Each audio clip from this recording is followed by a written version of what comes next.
What's up? Hey everybody, I'm Rick Beato.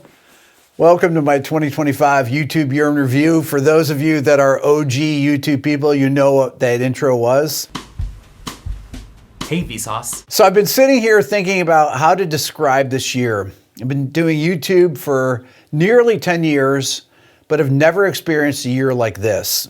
It's been one of the most intense, frustrating, but rewarding years of my life. And I would say far better than 2024, where I had my first and hopefully only open heart surgery. This year across this channel and Rick Beato 2, I made 482 videos, had 565 million views, but the number that really blew my mind that I actually had to double check was the watch time.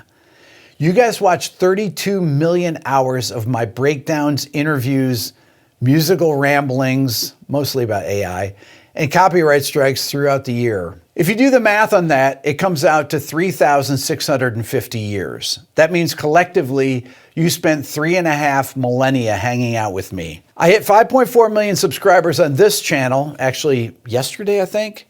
And on Rick Beato 2, I crossed 1 million subscribers just a couple months ago. In fact, here's my second 1 million subscriber plaque that I've received from YouTube. On Instagram, I crossed the 1.5 million follower mark. And since Instagram's analytics suck, they did show me the numbers for the last 2 months, which are 57 million views, which is about 300 million views for the year. But the numbers are just a reflection of what we're doing here.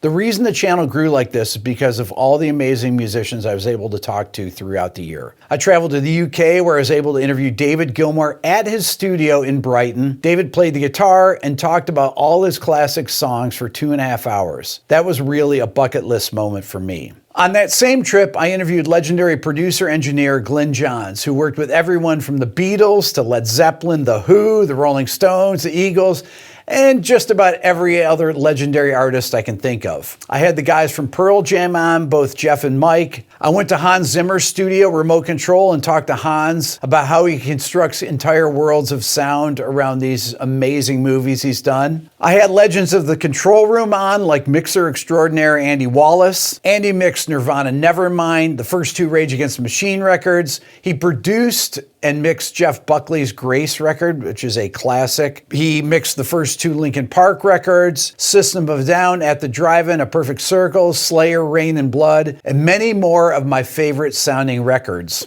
Hearing his stories firsthand was not only invaluable, but it's one of the only interviews I've ever seen Andy do and was really exciting for me. And it wasn't just rock musicians. I had jazz piano virtuoso Hiromi right here in the studio playing that piano. Her virtuosity is incredible. I had one of my favorite musicians and guitar players, Billy Strings, in here. Billy rolled up to the studio with his tour bus and got his guitar out and started playing some of the most insane guitar licks I've ever heard in this studio. I also had another one of the greatest musicians that I've ever heard play in here, which was Chris Thile. I think Chris is the greatest mandolinist that's ever lived. The stuff he played in the interview blew my mind. Now, this year wasn't all fun and games. I spent so much time talking about AI because it was a really important story and continues to be. I really believe it's the single biggest threat to human creativity that we've ever seen.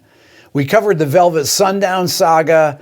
We watched my fake artist Eli Mercer get millions of streams, and then the Sadie Winters thing. If you didn't see the Sadie Winters thing, it's a pop star that I created for CBS This Morning. I created this song in 4 minutes called Walking Away, lyrics and all, including the picture of Sadie, and people were making AI videos of her in the song. I broke down Breaking Rust, which is a fake track that fooled everyone into thinking it was a lost classic. The worst part was seeing labels signing deals with AI companies, prioritizing profits over artists.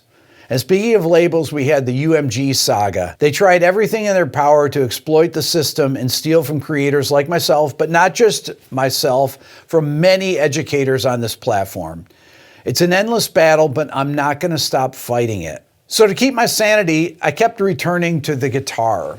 I had Paul Reed Smith and Tim Pierce come here, and we did a Strat shootout, which was really fun. I love doing shootouts.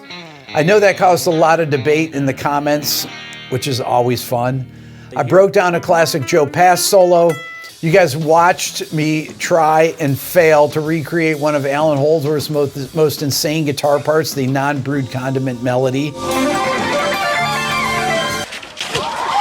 But I gotta say, I was really proud of the fact that you guys clicked on my Bach video. I titled it, "Am I the Only One Who Cares About This?" as a test, and nearly 1 million views clicked. This was a breakdown of one of Bach's earliest pieces that I know of. It's for piano and 4 hands. It was actually from a cantata. It's a beautiful piece, and anytime I can have something like that on the channel and have people watch it, to me, it's really worth it. I also did a breakdown of a Handel piece. It was the Largo from the Handel Water Music. I thought about it and I was like, can you actually play this on guitar? So I figured I'd make a video about it. It was actually really a complex piece to do, really awkward to play, but an incredibly fun video to make.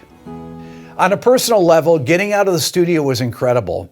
I took a trip to Japan and South Korea with my family, which is something I always wanted to do. I went to see a show at the Blue Note on our last night there in Tokyo with my son Dylan. And after the first song was Ben Wendell playing, great sax player. He's like, "You know I don't like jazz, but that was amazing." My European tour was also a highlight for me. 6 cities, 2 of which I'd never been to. Berlin, Stockholm, Oslo, Helsinki, London, and finishing out in Dublin, Ireland. During that trip, I went to Neumann Microphones and did a video there that it's not out yet. I interviewed Kurt Rosenwinkel, great jazz guitar player. That one's not out yet. In Sweden, I had Ola England on, which was really fun.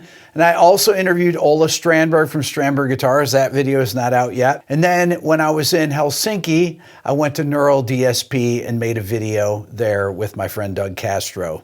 And another highlight of the trip was in London when I went back to Abbey Road and I interviewed the legendary engineer-producer Ken Scott. Another fun thing was that in September, I went back home to Fairport, New York and was inducted into my high school Wall of Fame. It was really a great moment considering I was such a crappy student in high school. What I'd say is the main takeaway from 2025 is that the lines between real and fake are blurring. But the fact that you guys spent 3,650 years watching my videos about real music, real players, real theory, and a little bit of AI tells me that real people still love real music. Thank you so much for the incredible year. If you haven't subscribed, hit the subscribe button now. Leave me a comment. Thanks so much for watching.